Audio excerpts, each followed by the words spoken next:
ఉద్యోగులను బురిడి కొట్టించిన వారుష్ technologies IT company 2024 Mithilapuri ఊడా కాలనీలో ప్రారంభించిన ఐటీ కంపెనీ జీతాలు చెల్లించకపోవడంతో రోడ్డున పడ్డ ఉద్యోగాల పేరుతో లక్షలు దోచుకున్న వారి కంపెనీ సీఈఓ వంకాయల సాయి కుమార్ సుమారు 6 నెలల జీతాలు బకాయిలు చెల్లించాలంటూ పీఎం పాలెం పోలీసులు ఆశ్రయించిన బాధితులు నిరుద్యోగులను క్యాష్ చేసుకుంటున్న బోగస్ ఐటీ కంపెనీలు ఐటీ హబ్గా ఎదగబోతున్న విశాఖ మహానగరంలో మాయగాళ్ల చేతిలో చిక్కుకుంటున్న నిరుద్యోగులు త్వరలో ఐటీ మినిస్టర్ లోకేష్ ను కలవనున్న బాధితులు.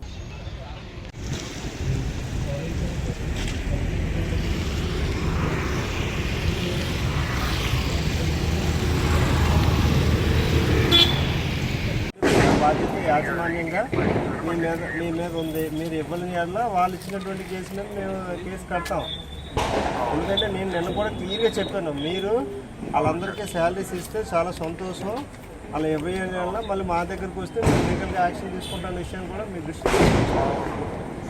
ఇప్పుడు వాళ్ళందరూ కూడా రిపోర్ట్ ఇస్తున్నారు, కేసు కట్టమని మేము ఇస్తాం సార్, మేము కేసు కట్టండి సార్ అంటున్నారు. మరి ఏం చెప్పంటారు వాళ్ళకి సమాధానం? వాళ్ళు కూడా వింటున్నారు. నైట్కి క్లియర్ అవ్వకపోతే పరిస్థితి అవ్వకపోతే అయితే ప్రాబ్లం లేదు, అవ్వకపోతే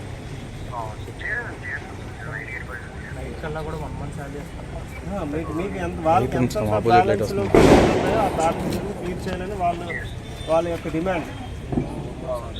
నాకు శాలరీస్ అందరికీ క్లియర్ చేయాలమ్మని చెప్పానా లేదు మీకు? ఇప్పుడు వీళ్ళందరూ వచ్చి ఏం పేరు? ప్రతాప్, రాకేష్, రవితేజ. ఇప్పుడు వీళ్ళందరూ ఆయన ఎవరో మధ్యవర్తి ఉంటే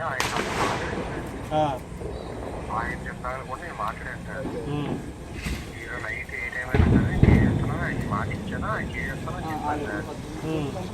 తెల్లవారు మొన్న ఆఫీస్కి వచ్చి కాల్ చేశాను సార్. ఒక విషయం మా కాల్ చేశారు, ఆల్రెడీ గతంలో చాలా టైం ఇచ్చున్నాం కదా మీకు.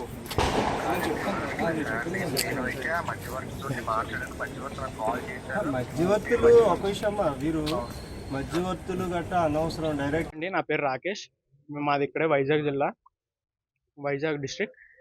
మేము 2024 ఆగస్టు 5వ తారీఖున వారుష్ టెక్నాలజీస్ అనే కంపెనీలో ₹1,00,000 కట్టి జాయిన్ అయ్యాం. అతను ఏంటంటే 3 నెలలు ట్రైనింగ్ ఇచ్చి మిగతా 3 నెలల తర్వాత ఫుల్ టైం ఎంప్లాయ్మెంట్ చేస్తాను 1 ఇయర్ అష్యూరెన్స్ ఇచ్చారు. కానీ ఆ 3 నెలలు స్టైఫండ్ వేశారు, ఇప్పుడు వచ్చి శాలరీ వేయలేదు. 1 మంత్ వేశారు శాలరీ. ఆ తర్వాత అసలు జనవరి నెల నుండి మే నెల వరకు అసలు శాలరీ వేయలేదు. మే నెలకి మేము శాలరీ వేస్తాను వస్తామని చెప్పాము, ఇప్పుడు వచ్చి శాలరీ వేయలేదు. అక్కడ ఈ రోజు వేస్తాం రేపు వేస్తాం అని చెప్పేసి అలా చూపిస్తూనే ఉన్నారు. 7 మంత్స్ అయింది, ఒక్క శాలరీ కూడా పడలేదు. అందుకు మేము పోలీస్ స్టేషన్కి వచ్చి ఫిర్యాదు చేసాం. ఇప్పుడు కూడా అతను 1 మంత్ శాలరీ కొడతాను అంటున్నాడు.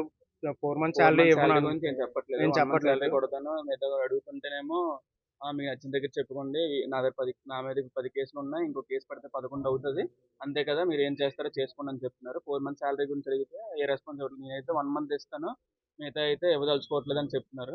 అదే దానికోసమే పోలీస్ స్టేషన్లో ఇన్ఫార్మ్ చేసాం. ఇంకా ఏమవుద్దో చూడాలి. మా ప్రాబ్లమ్ సాల్వ్ అవుతుంది. వంకాయల సాయి కుమార్, వాళ్ళ నాన్నగారి పేరు మారుతి ప్రసాద్. వంకాయల మారుతి ప్రసాద్. ఇన్స్టాగ్రామ్ ద్వారా వాళ్ళు అప్రోచ్ అయ్యారు, ఇంటర్వ్యూ కండక్ట్ చేశారు. ఇంటర్వ్యూ చేసిన తర్వాత ఇలా కొంచెం మీరు పే చేయాల్సి ఉంటుంది ఈ కంపెనీ ద్వారా, మేము ఇంకా ఇన్సూరెన్స్ ఇస్తామని చెప్పారు. తర్వాత మేము కొన్ని లైవ్ ప్రాజెక్ట్స్ అని చూపించారు, ఇలా వర్క్ ఉంటుంది అని చెప్పారు. అవన్నీ జెన్యూన్ ఉన్నాయి. కాకపోతే అక్కడికి వెళ్ళిన తర్వాత కూడా తెలిసింది వర్క్ ఏమంతగా లేదు, పైగా అంత ఫేక్ అని తర్వాత వెళ్ళిన తర్వాత తెలిసింది.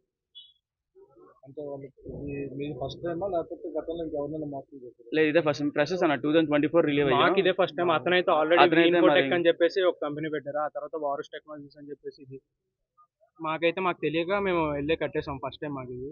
అందుకే గతంలో చాలా పిల్లలు ఇప్పుడు తెలుస్తుంది. ఈ వారుష్ టెక్నాలజీలో ఏంటంటే దాదాపు 100 మంది 120 మంది పైనే జాయిన్ అయిపోయారు అన్న డబ్బులు కట్టి. వాళ్ళు చాలా మంది భయపడి పోలీస్ కేసులు ఎందుకు ఇవన్నీ ఎందుకని చెప్పేసి రాలేదు బయటికి. మేమైతే న్యాయం జరుగుతుందని చెప్పేసి వచ్చాం. సుమారు 120-130 మంది పైన, తక్కువ అయితే ఉండరు, పైన.